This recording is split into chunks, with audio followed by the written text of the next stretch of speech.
Hey, my PhD friends, and welcome to another interview in the Bold PhD series. Today, I'm talking to Dr. Adam Lerner. Adam has his PhD and a background in communications, English, and rhetoric. He started as a philosophy student and then veered off into these areas. Well, he turned his background in the humanities into a career in tech.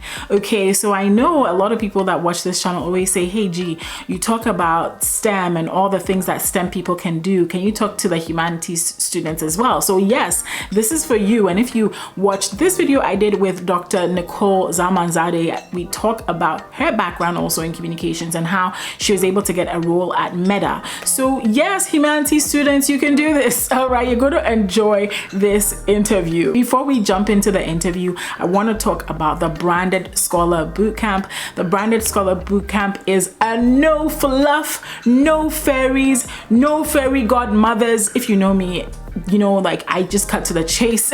It's a no fluff course that I created on how to build a personal brand on LinkedIn, not just a personal brand, an impactful personal brand that actually makes a difference in people's lives, right? And so you want to check out that course. The course, if you're watching this in March, okay, the course is on sale until the end of March. It's on sale for $60 off. You can get it for $60 off until March 31st. After that, yes, the course will still be open. It will be at the regular price until April 17th. So if you want to take advantage of the $60 off sale until March 31st, go ahead, click the link right now, check out the course. I think that it's going to be really helpful for you for not just landing the career that you want, but also in impacting people's lives and getting other opportunities beyond your career. I talk a lot about that in the course, so check it out. Let's get straight into the interview. So hello, Adam. Thank you for coming on today. On here with me on Zoom for all the way from Pittsburgh, Pennsylvania, which is on the other side of the country. And fun fact, I did go to college in Pennsylvania, and did my PhD in Pennsylvania. So this is exciting for me to meet a fellow Pennsylvanian. I don't think I'm a Pennsylvanian, but anyway, how are you? How are you doing? And tell us a little bit about yourself. Yeah, I'm doing really great. I'm super excited to be here. So a little bit about me. I graduated with my PhD in 2018.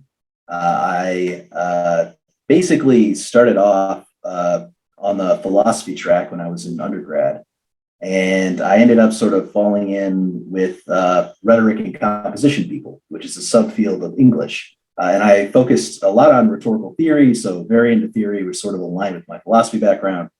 And then I ended up working with my professor at Purdue University, which is where I got my bachelor's and my master's. So I ended up working with a professor there who was just really great. He was a great mentor. He really cared about my success, and he was wonderful and sort of guided me into a potential career in academia. So I decided that I would try for a PhD. And I got my master's in communication studies, which is sort of a cousin of English, at least in the field of rhetoric. So I ended up sort of switching from communications to English, which is basically, the theory part is usually rhetorical theory. So your Kenneth Burke's, your philosophy stuff.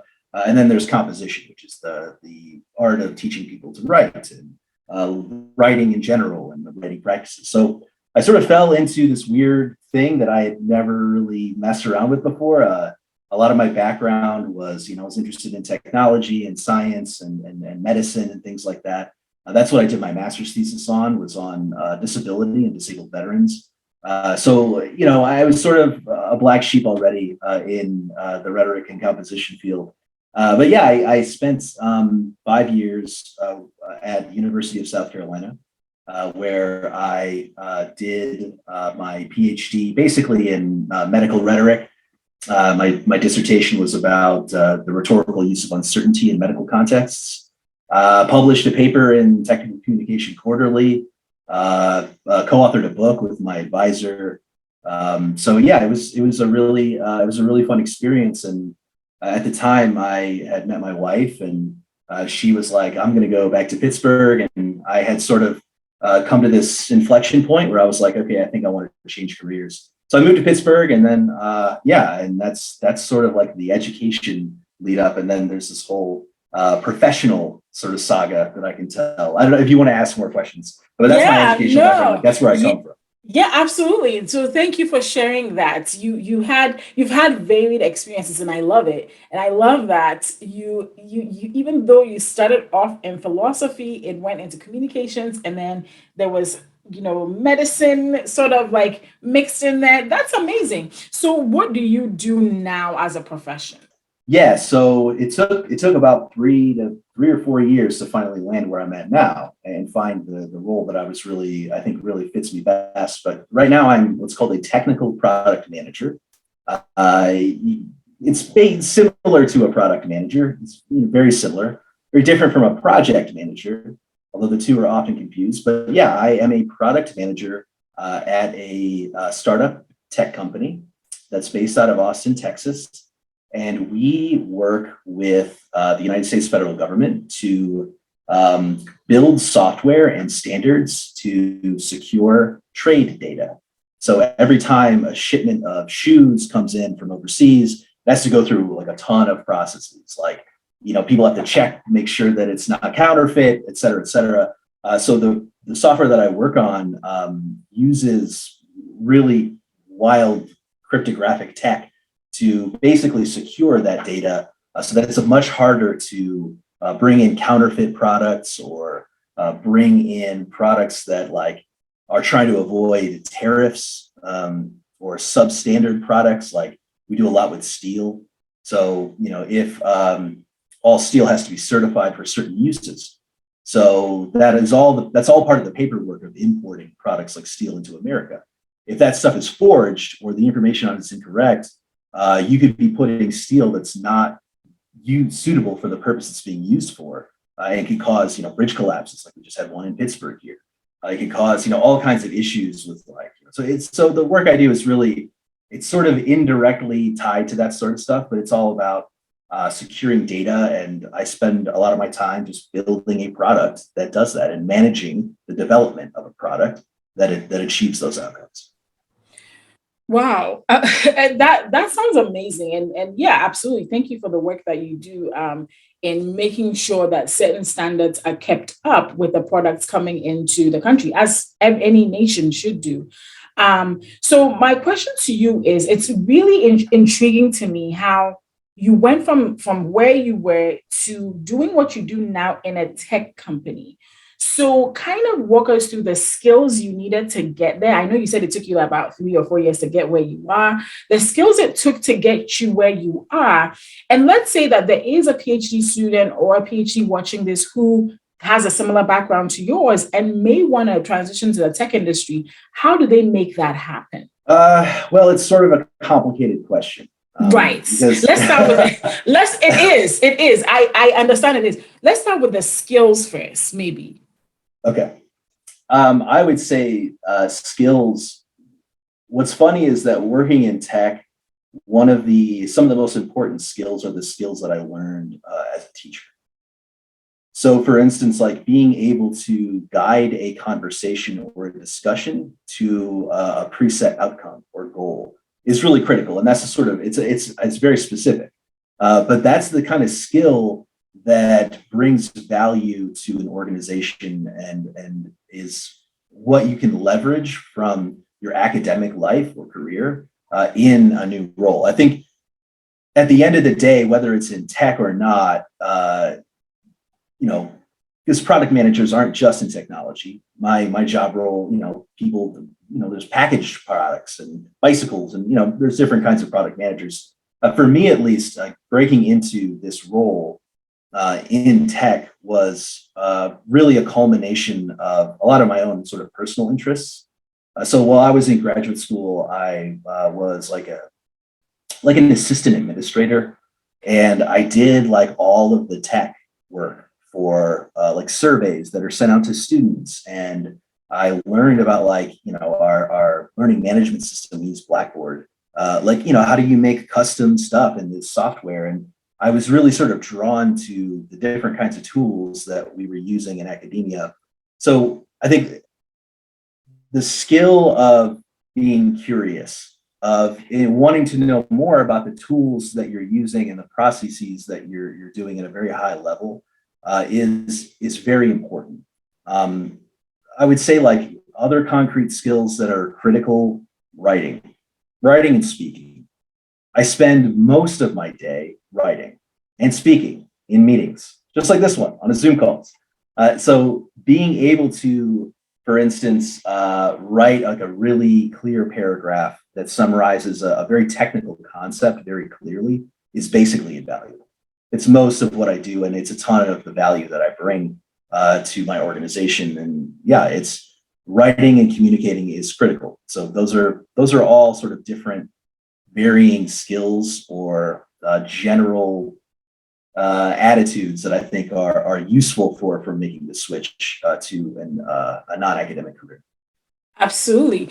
I love it. I love it because it's not just one thing, right? It's an amalgamation of things. It's the writing, it's the speaking, which we do a lot of during our PhDs, right? Oh It's yeah. the being curious about this technical product, or being curious about this particular software enough that you want to do a deep dive on it. It is, some of the stuff that you did back in school.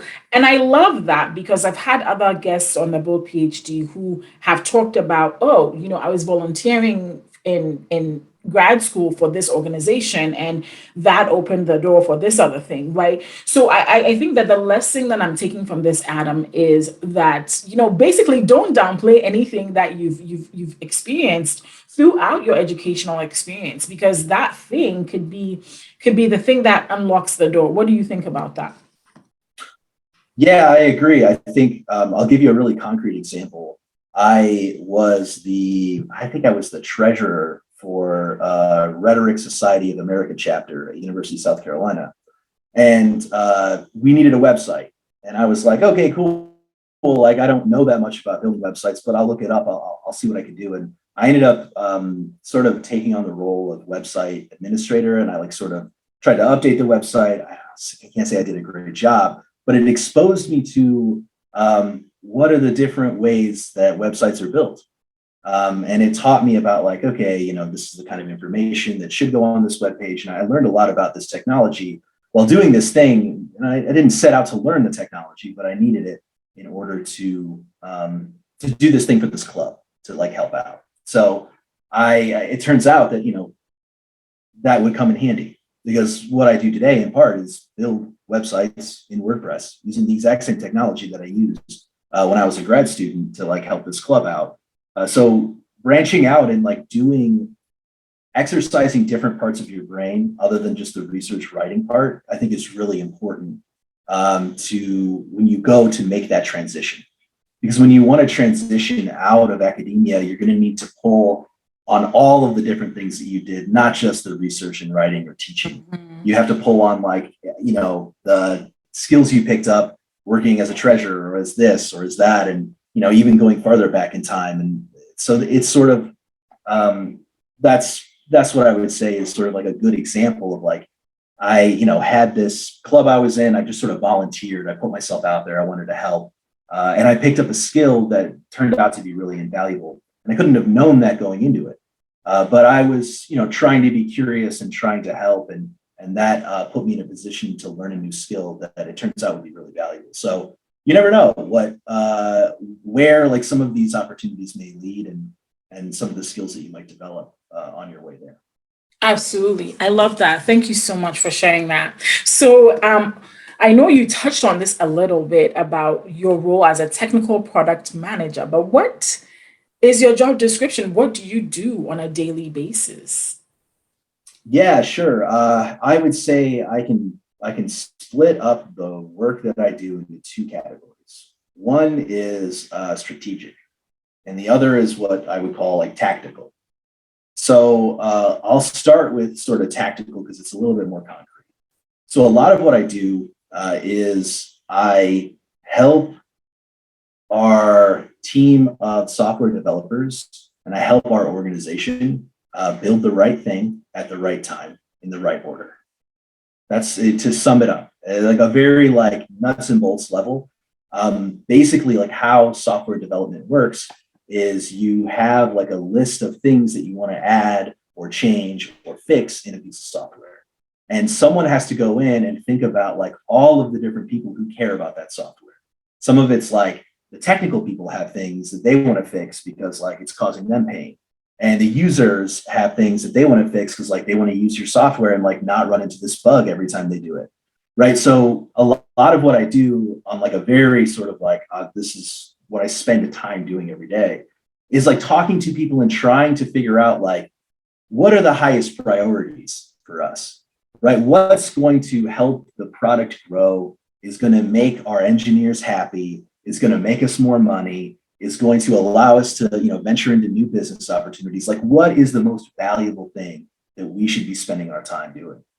And I literally have a list of like hundreds and hundreds of things. And I spend my time sort of going through this list and refining it and asking questions and talking to people and getting ideas of like, you know what, we actually should do this later instead of sooner because it's not that valuable. Like the users who are complaining about this problem, like maybe, there's a workaround. Maybe, we have to figure out like what's going to be valuable for us as an organization. So that's like the tactics piece. And a lot of this is like in reality, a lot of it's like leading meetings. It's like using we call it ticket management software. We use something called Jira, which is an Atlassian product, very common in software development. So I do a lot of stuff with that. And, just like in my academic days, when like I just dove into some computer system, like my ability, like I learned Jira in my last job. And so it was a huge bonus for me to like know how to use the system.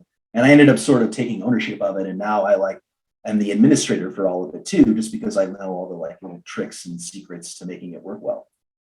So that's like the tactical piece. The strategic piece.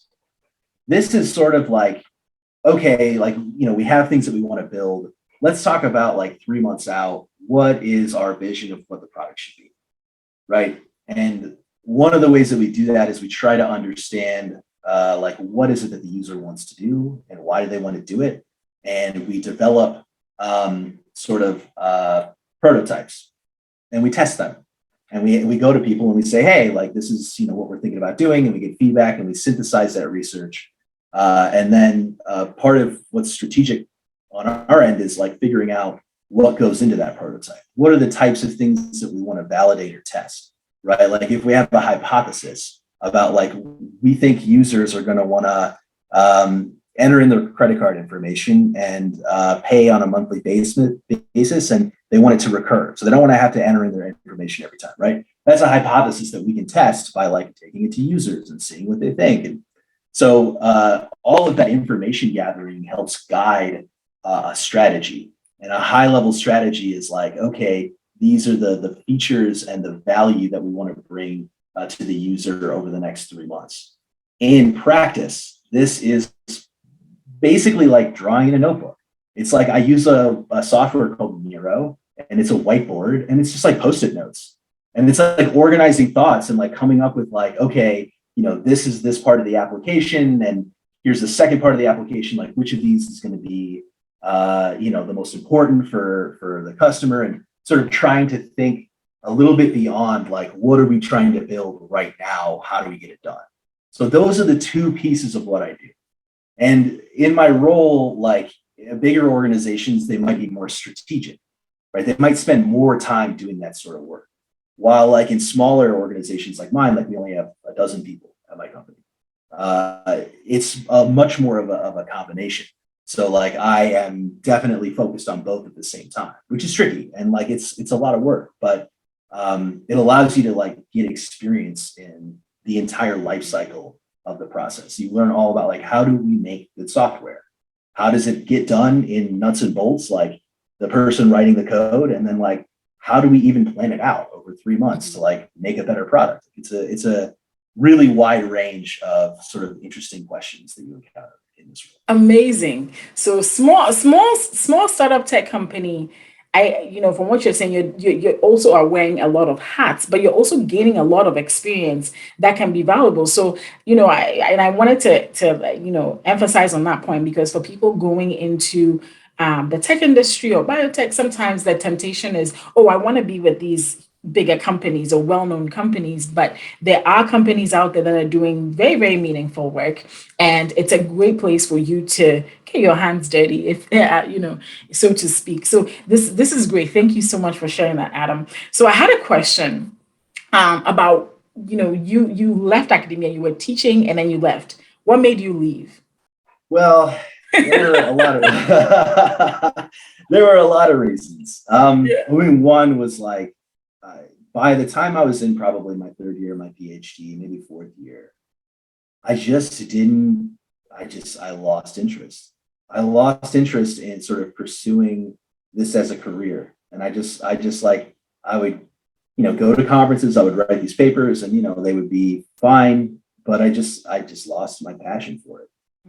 It just felt like I spent a lot of my time, researching just so I could write papers, and writing papers just so I could just move the ball forward, and it just didn't, it wasn't enough, and it didn't move me anymore. And the secondary thing is like I found myself sort of not really enjoying teaching anymore either.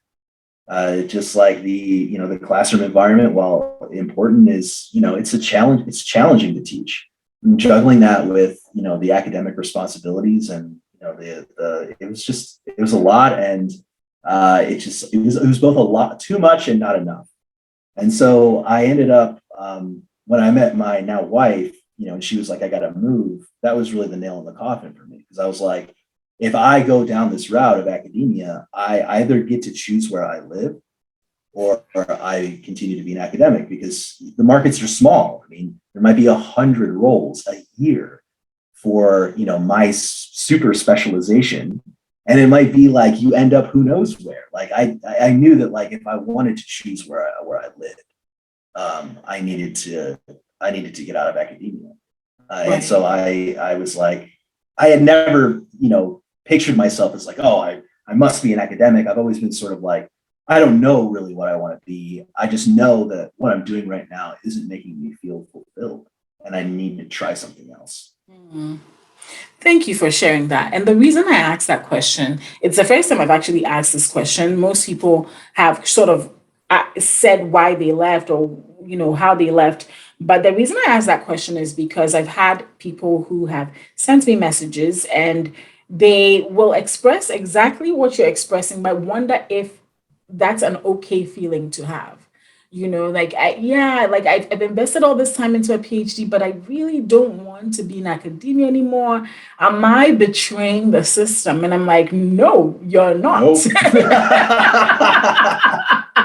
Nope. you're absolutely not. And I get that. I understand. So that's why I asked that question, because I wanted people to feel validated in how they may be feeling, that it's okay to go through a PhD program, get to the end, or maybe it's somewhere in the middle. Because I had the same experience where somewhere in the middle I was like, I don't think I want to spend my whole life writing grants. Like, it's Yeah. good for those who want to do it, but I don't think I want to do it. And so began to think about avenues outside of academia. So one last question I wanted to ask, maybe not a last, but maybe close to it. But one question I did want to ask is, what role, you went from, we I always talk about networking and how that is so important in that shift, in that move, in that transition. Or how important was networking for you? Did you have to do a lot of networking? Or did you, simply apply online and then fall into this role? What was that like for you? Yeah. So this is a great question. So um, the path to get out of academia for me began with a friend of mine that I knew in grad school, who had left academia before me, and he was working for like some marketing agencies. And I sort of mentioned to him like, hey, like, I'm looking to you know like get out of academia. Like, if you hear anything, like, let me know. And he ended up tapping me to do like a couple contract jobs for some of the marketing companies that he worked with. So I was able to get something on my resume that was not academic, that I could just like put on there to show like, oh, hey, like I can do writing. I mean, I have an English PhD. I can write stuff. So like, I like wanted, and not just academic stuff. I can write other stuff too.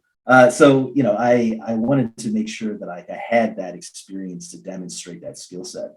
But I will say this, after that point, like networking has helped me 0 times, to be totally frank. Networking, and I think there's a couple of reasons for that. One is like effective networking there are certain assumptions that go into it, right? Like, let's say I meet you at a networking event and we talk and like, you work for a company that I want to work for. There are certain assumptions that I have to make if that's like really a viable connection, right? Like you have to be hiring. You have to be in the right department to hire someone like me. You have to, like this person has to, trust me enough after meeting me to be able to, recommend me for a position. What I found is that it's really, really, really hard to do that when you don't already have the professional experience in the field that you're trying to get into. So I think it's very hard. I would say the first jump in from academia to your first non-academic job is the hardest one that you're ever going to make. Mm-hmm. And so I knew, like, not only was I moving to a new city where I knew nobody, I knew that like the field I was into, I didn't know anybody. And I could have talked to people, and I did like informational interviews. I like went to networking events. Like I went to conferences. I like met everybody, and none of that ended up really affecting the first job I got. What I did is I made a really good resume, I like went through and like went over it again and like sharpened it constantly. Always tried like new iterations of it. Like I did the design. I was like, if I don't have the networking resources to do this, I have to make this resume like awesome.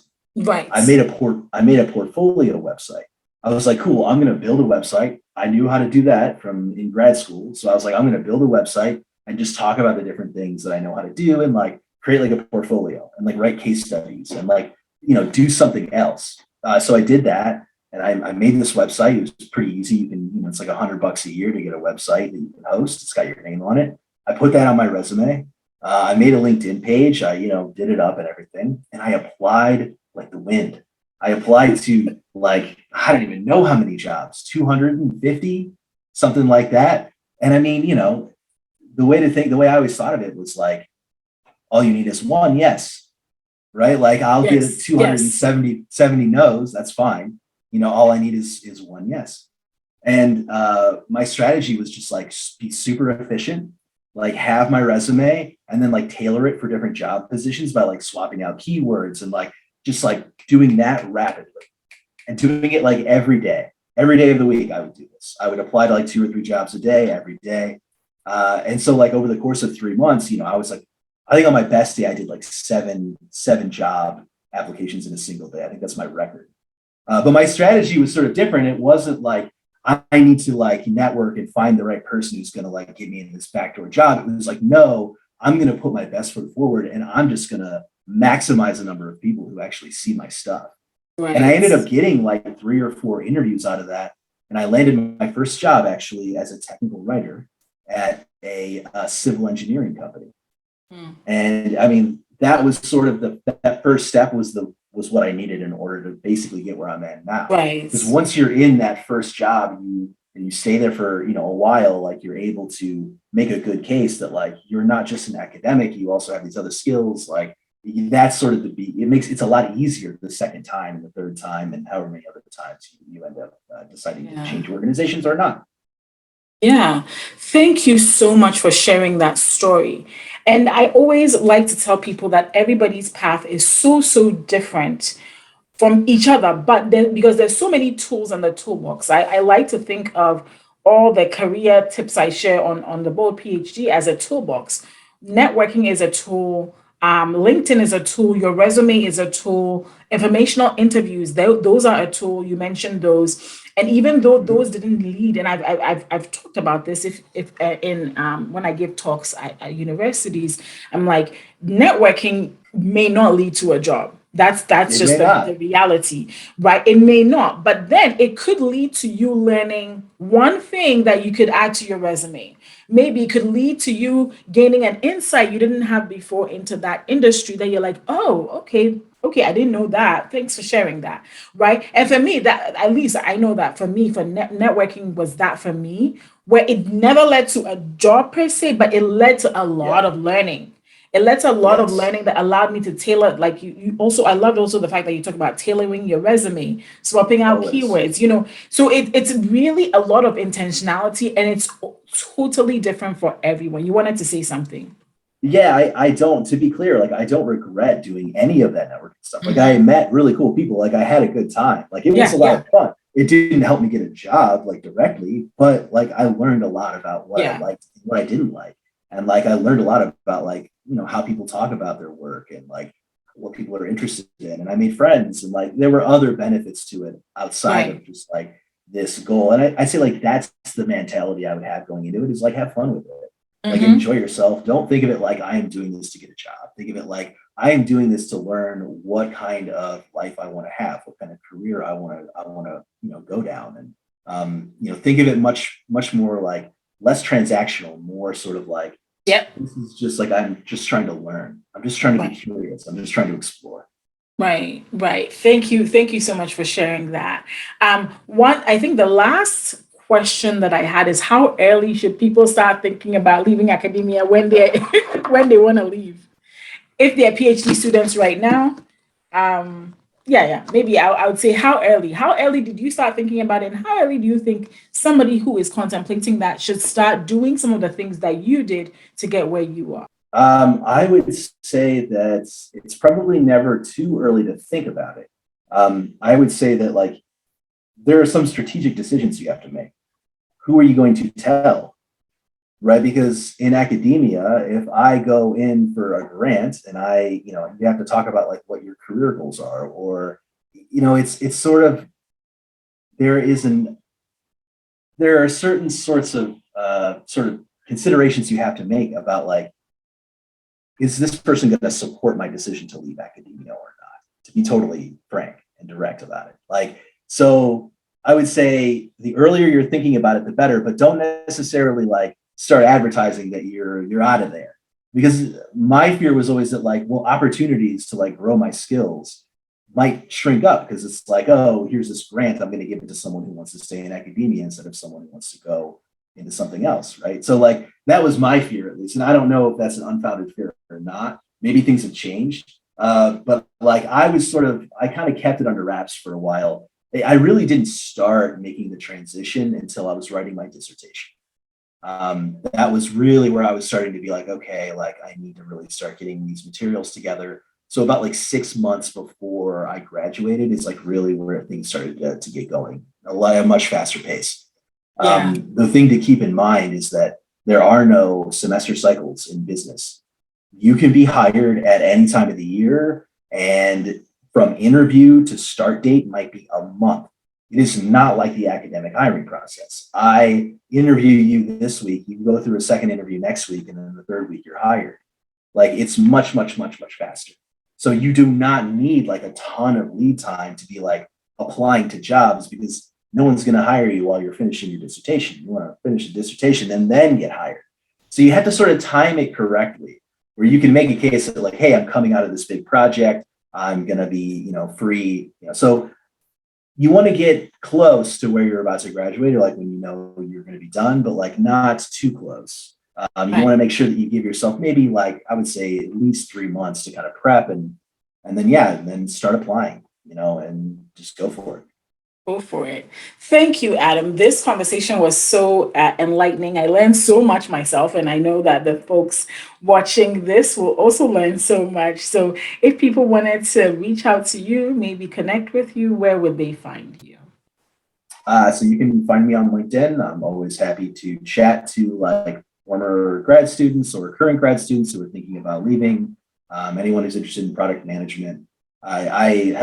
I try to spend my time sort of giving back to those academics who are in a similar position to me. So I think that this is a great podcast, and I think that this is a wonderful thing that you're bringing to these people who honestly, when I was in this position, I wish there were resources like we have, like this podcast. When I was making this decision, because it was at the time, this was like 4 or 5 years ago, it was a little bit less popular to get out. I would say contact me on LinkedIn, and I'd be happy to chat. And I'll leave the link to Adam's LinkedIn in the description. Thank you so much, Adam. I appreciate you.